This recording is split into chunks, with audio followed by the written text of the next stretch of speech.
Olá pessoal do 7º ano, hoje a gente vai dar continuidade aos nossos estudos, dessa vez falando um pouquinho para vocês a respeito dos 5 reinos da natureza, os 5 reinos dos seres vivos. Nós já sabemos que todos os seres vivos eles são classificados, eles são separados de acordo com as suas características em 5 reinos, que são esses que eu estou colocando para vocês aí na tela: o reino Monera, o reino Protista, reino Fungi, reino Planter, reino Animalia. Tá? Esses reinos, cada um deles tem as suas características próprias. Então vamos conhecer de forma geral quem são os seres vivos que compõem cada reino, quais são as suas características. Então vamos começar aqui pelo reino Monera. O reino Monera é o reino onde só existem seres unicelulares e procariontes, tá? Só existem seres unicelulares e procariontes. Vamos relembrar.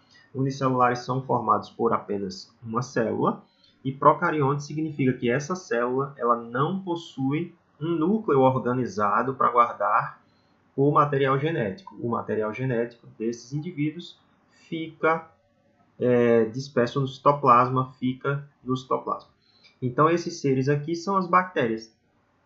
As bactérias e outros seres muito parecidos com as bactérias, que são as cianobactérias. Tá? Esses indivíduos é que formam o reino Monera. Uma característica que também é marcante no caso das bactérias é que a maioria delas não consegue fabricar seu próprio alimento, portanto, a maioria das bactérias tem nutrição heterotrófica. Então, a gente coloca que a maioria desses indivíduos são heterótrofos ou heterotróficos. Tá? Mas existem algumas bactérias, assim como também as cianobactérias, são fotossintetizantes, conseguem fazer fotossíntese e conseguem produzir o seu próprio alimento, portanto, são autótrofos, são seres autótrofos. Tá? Então, a maioria desses indivíduos, das bactérias, é heterótrofa, mas existem os autótrofos também. Algumas das bactérias são parasitas, precisam se instalar no corpo de outros seres para poder tirar o seu alimento. E com isso causam doenças, inclusive no ser humano. Né? A tuberculose, a cólera, são doenças que o ser humano pode pegar, são doenças causadas por bactérias. Muitos desses indivíduos também atuam no ambiente como decompositores. As bactérias, juntamente com os fungos, são os principais decompositores do meio ambiente. Eles pegam a matéria dos organismos mortos, transformam isso em minerais que podem ser reutilizados para a produção de novas substâncias orgânicas. Então, esses são os integrantes do reino Monera: bactérias e cianobactérias. Tá bom? E aí a gente chega no reino Protista. O reino Protista é formado por indivíduos que podem ser unicelulares ou pluricelulares. Existem aqueles que são feitos de uma célula só, existem aqueles que são feitos de várias células. Tá? Sendo que todos eles são eucariontes, ou seja, as células desses indivíduos já apresentam um núcleozinho organizado, um local específico separado dentro da célula para guardar o material genético. Por isso que eles são eucariontes. Tá? Então, aqui a gente tem uma diferença. Por quê? Porque o reino protista ele é formado por 2 tipos de seres até um tanto diferentes. As algas, que são os protistas autótrofos. Por quê? Porque eles fazem fotossíntese, eles produzem seu próprio alimento. E os protozoários, que são os protistas heterótrofos, aqueles que não conseguem fabricar o seu próprio alimento. Todos os protozoários são unicelulares. Todos os protozoários são unicelulares. As algas podem ser unicelulares ou pluricelulares. Tá bom? Então, vamos começar a falar pelas algas. As algas são uni- ou pluricelulares, como eu disse, e realizam fotossíntese.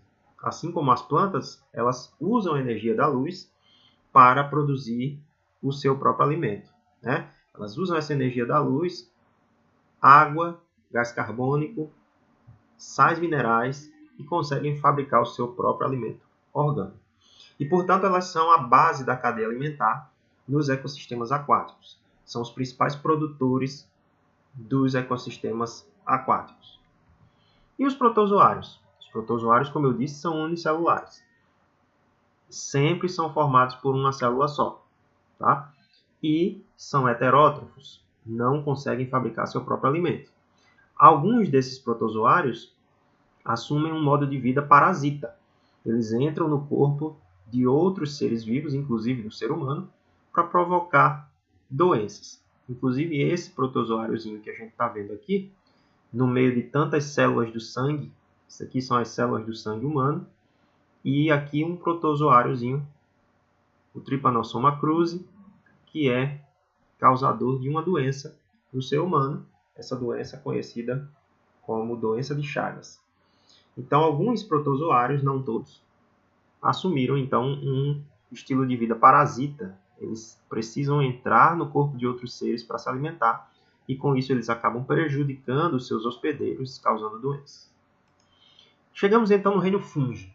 O reino fungi também é formado por seres uni- ou pluricelulares. Podem ter uma célula só, como é o caso das leveduras ou lévedos, ou podem ter várias células, como é o caso dos cogumelos, dos bolores.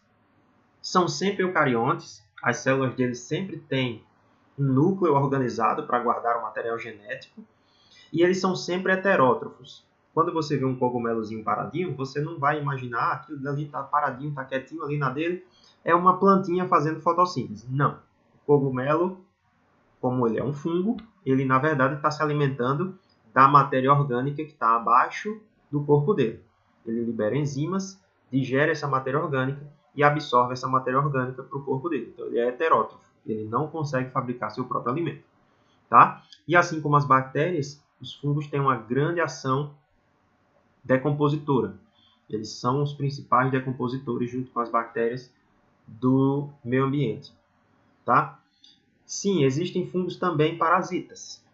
Existem. E as doenças causadas por fungos, por exemplo, são chamadas de micoses. De forma geral, são chamadas de micoses. Tá? Então, esses são os fungos. E chegamos ao reino das plantas, o reino Plantae. Apesar de escrever Plantae, a gente não, no latim a gente não pronuncia o A quando ele está juntinho do E. Então a gente chama de reino Plantae. Tá bom? O reino Plantae, ele tem seres, ele é formado por seres sempre pluricelulares. Você não tem plantas de uma célula só. Você sempre vai ter plantas pluricelulares, várias células. E essas células são sempre eucariontes. Acho que você já percebeu que procarionte, ou seja, aqueles seres que têm somente, melhor dizendo, que não têm núcleo, esses seres só estão lá no reino Monera. Reino protista, reino fungi, reino plante e vocês vão ver também no reino animalia. Sempre esses seres são eucariontes. Eles têm um núcleo organizado para guardar o seu material genético dentro da célula. Tá? Uma coisa que é característica desse reino também é que eles têm uma substância chamada de clorofila que é responsável pela absorção da luz durante a fotossíntese. Portanto, esses seres são fotossintetizantes. Tá? Salvo raríssimas exceções, as plantas são fotossintetizantes, portanto são autótrofas. Elas conseguem fabricar seu próprio alimento. E aí a gente vai ter, dentro do reino Plantae, 4 grandes grupos de plantas, tá? Que são as briófitas, pteridófitas, gimnospermas e angiospermas. Quem são as briófitas? As briófitas são aquelas plantas que nós chamamos popularmente de musgos. Tá? São plantas bem pequenas que crescem formando verdadeiros tapetes verdes em cima de rochas, em troncos de árvores, em muros. Então são os musgos. Essas plantas sempre têm pequeno porte. Por que elas sempre têm pequeno porte? Porque elas são avasculares. O que é que significa isso? elas não possuem um sistema de condução de seiva organizadinho, os vasos condutores de seiva. Elas não têm isso, tá? Então, dentro de um musgo, você não vai ter aqueles canais que conduzem seiva, conduzem água, minerais, matéria orgânica, nada disso. Então, os nutrientes eles são transportados de célula para célula de forma muito lenta. Por isso, a planta não pode ter grande porte, porque esses nutrientes demoram a se locomover, ou melhor, demoram a ser transportados dentro da planta, tá bom? Então, esses indivíduos, esses musgos, são, portanto, sempre avasculares. E eles dependem da água para se reproduzir.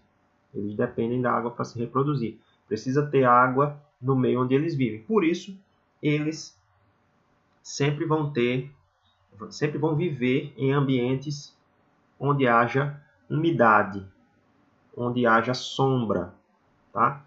Esse é o ambiente onde eles vão viver.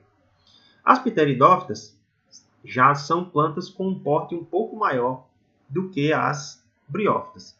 Então, por exemplo, as samambaias, as avencas, são plantas desse grupo. Por que elas já têm um porte maior? Porque elas possuem vasos condutores de seiva, ao contrário das briófitas. Então, elas já são plantas vasculares. Elas têm vasos que conduzem a seiva de forma eficiente. Então, elas podem crescer mais. Só que elas ainda dependem da água para a reprodução, assim como as briófitas. Portanto, elas também vivem em ambientes úmidos, em ambientes com sombra. Na maior parte das vezes, a gente vai encontrar esses seres nesse tipo de ambiente. Como é que essa reprodução acontece? Isso vocês vão estudar no 8º ano. As gimnospermas são plantas já bem maiores, são plantas de grande porte, são plantas vasculares, assim como as pteridófitas, elas têm vasos condutores de seiva e elas atingem grande porte. São plantas que podem chegar a 30 metros, como o pinheiro do Paraná, que é esse que está na ilustração aqui, mas podem chegar também a 90, 100 metros de altura, como é o caso de uma sequoia. Tá? Então, os pinheiros, as sequoias, são plantas do grupo das gimnospermas. Elas têm uma estrutura reprodutora que é chamada de cone. Tá? E essa estrutura produz o chamado grão de pólen, que deve ser transportado de uma planta para outra para que haja, portanto, a polinização, né, esse transporte do grão de pólen, e aí sim ela possa completar a sua reprodução e produzir uma semente. Essa semente, porém, não é coberta por um fruto. Portanto, as gimnospermas são plantas que têm semente, mas não têm fruto. Olha a novidade. Briófitas não têm sementes, pteridófitas não têm sementes, gimnospermas têm sementes, mas ainda não têm fruto. As angiospermas, sim, essas vão ter fruto. Portanto, as angiospermas são plantas vasculares e que têm fruto revestindo a semente. A sua estrutura reprodutora é a flor. A flor é a estrutura reprodutora dessas plantas. E a flor produz o grão de pólen que deve ser levado até a outra flor, até uma outra planta ou outra flor, para que aconteça então a reprodução desses indivíduos. Tá? Então, olha só, as briófitas, né, os musgos, formando aí esse tapete verde, são plantas muito pequenas. As pteridófitas, as samambaias e as avencas já têm um porte maior. Algumas espécies de pteridófitas podem chegar a ter mais de 2 metros de altura. As gimnospermas, tá? Como o pinheiro do Paraná aqui, a sequoia que eu falei, ó, chega até mais de 100 metros de altura em algumas situações, tá? Essa planta aqui que a gente encontra muito, até como decoração de ambientes externos, né? O sagu de jardim, a floresta de coníferas, então são exemplos de gimnospermas. E as angiospermas são todas as plantas que têm flor, que têm fruto. essas plantas, né? A videira, a mangueira, a macieira, as flores em geral, todas essas plantas são angiospermas. Tá bom, gente? Então, por hoje é só. No próximo vídeo, a gente vai conhecer um pouquinho mais sobre o reino animal.